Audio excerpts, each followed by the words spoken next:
What's up? John Fitch here with old friend Coach Mo from Rhino's Gym in Lafayette, Indiana. I want to do a few little videos to show you some technique. First technique I want to show you is a little short arm choke. And this is just a modification of the old school rear naked choke. It's important to know in order to finish some of the other things I want to show. Alright, so with the short arm choke, we're varying this different from the old school rear naked choke.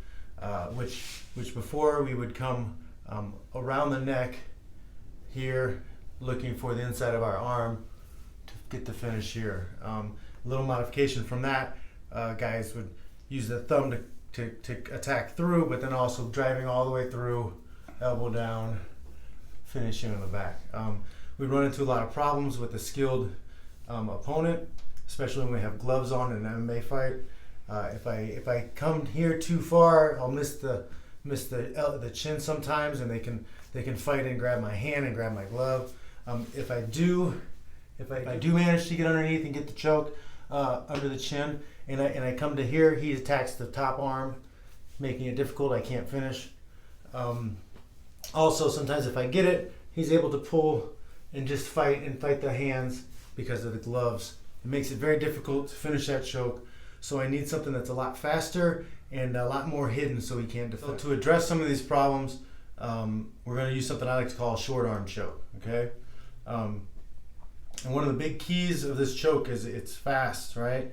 Even if they're burying the chin, I'm going to use that thumb behind their jawline, right? They got that bone. And no matter how much they tuck their chin, they're still going to have that jawline sticking out. I use my thumb inside that jawline. So even if I have my fight gloves on, I'm able to use my thumb through that jawline, drive it through, and I'm not going all the way to my elbow. All I want to do is get my thumb on the other side of his throat right here.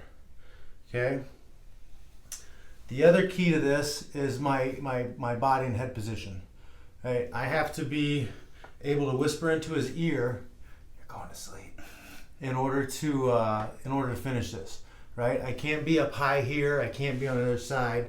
I can't be too low. I have to be right up in on his ear right here. Okay. As I do this, I use my shoulder to push his head forward. So what I'm doing is I'm blocking off all of the wind and the blood pipes on the throat, and I'm going to fold his head over that arm, those bones in my arm, right? So I can use my other hand to control the wrist to keep him from doubling up on the wrist control. And then I use my shoulder to drive his head forward over the bones in my hand, right? The glove will actually give you a little extra advantage in getting that choke too. I only need one arm to get it. If I get to the point where I'm about to finish, I can always let go and double up on my grip. And that's what I did in my last fight to finish my ninja choke. So to see this from a different angle, right? The choke hand is through right up along the side of the neck with the thumb. I'm using that shoulder in the back of his head. I'm right here where I can whisper in his throat or whisper in his ear. Wrist control if I need it. I'll drive forward with my shoulder, and if I need to, I'll come with the hand. That way I'm hiding my hands as much as possible in order to get to that choke. All right, one last angle, right? We'll be on this side. I'll use that thumb in on the jawline. Drive it through.